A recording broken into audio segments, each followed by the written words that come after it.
Hi. There is hope. There is tremendous hope in this time. Because today is what? Today is June 8th, 2020. And I'm just going to take, I don't know, a couple minutes and rant. So feel free to tune out. If you're still here, though, there is incredible hope in this time of pandemic and of overwhelming racial and societal unrest. There is hope. And I believe personally that the hope is Jesus Christ, and that hope is expressed, he is expressed through the local church. I'm also really confused. And if you are of any racial or ethnic background, you also could be confused right now about what the best path forward is. Confused about what to say, confused about what actually is right and wrong.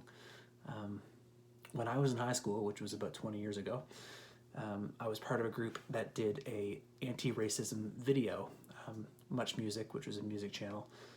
It was a music channel back then. I don't even know if it still exists. But they had a Stop Racism Now campaign. It was like a hand up. So, stop racism now.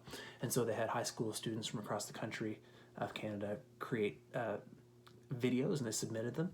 And I was with a group of a few other people. And I don't think I did much. I think I was like maybe the errand boy who ran out to the grocery store. There were some smart people in the group though. And the video that they ended up doing was good enough that it got chosen as one of either 5 or 10, I can't remember, but it was a very small number of videos from across the whole country that won.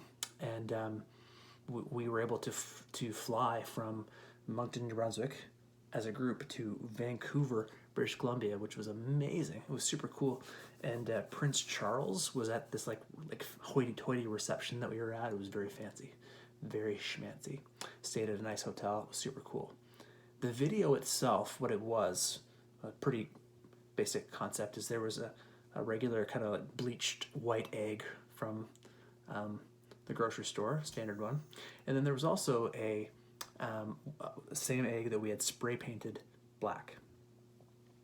And in a fairly, I think it was even a black and white video. So took the egg, someone was making breakfast, cracked the white egg, put it in the frying pan, sizzled up, and then cracked the black egg and put it in the frying pan. And when we held it up, it was like a contemporary video from the time of this is your brain on drugs. Well, it was kind of the exact opposite of that. Both eggs were exactly the same. And so the punchline was, hey, inside we're all the same. Which we thought was, as naive high school students possibly, thought that this seems like this kind of gets past the external problem. So again, it was submitted and it won, and so we're out at this reception, and at some part of the reception outside there was some kind of like mild protesting happening, and it was a leader of an indigenous group, and he went on the media to say that essentially we had flattened the idea a little bit too much.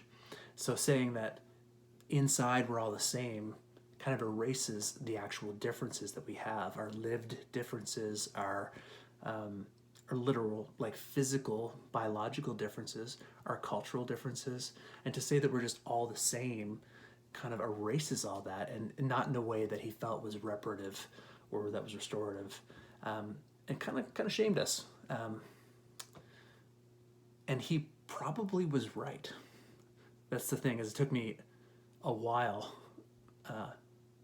to come to terms with the fact that he was probably right. Nonetheless, it was pretty scarring. We were kind of, thought we were doing a good thing, and it turned out that the good thing they were doing was a bad thing. And that is a super small representation of, I think, how a lot of people end up feeling, as they feel like they're doing a good thing, or they feel like they might be helping by speaking up, or by trying to lobby for rights, or trying to make some sort of change. But sometimes the steps that we think that we're taking forwards actually end up pulling us backwards a little bit, or we end up saying the wrong thing. And so I still, in this day and age, am confused. I'm confused about what the steps are.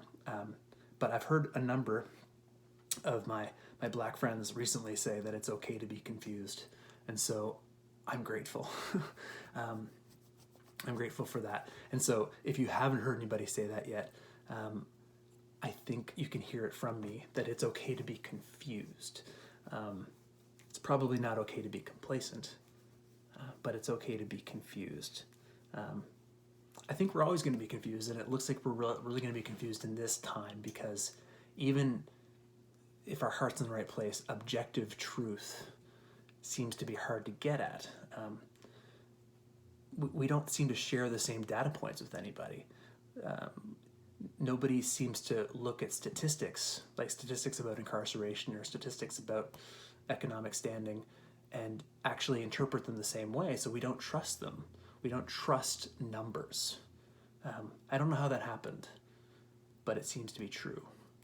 We don't trust the media, so one person trusts a certain website, another person trusts a different website. So the media itself is no longer trustworthy to us. So we don't trust statistics, we don't trust the news. So what can we trust? Well, surely as Christians we can trust the Bible, but we don't always even interpret the Bible the same way. And so we're wary of each other's interpretations of the Bible. We look at a verse like in Galatians where it says, in Christ there's neither Jew nor Greek, slave nor free, male nor female. And if we're sort of in the majority, we look at that and say, see, there's no difference between us.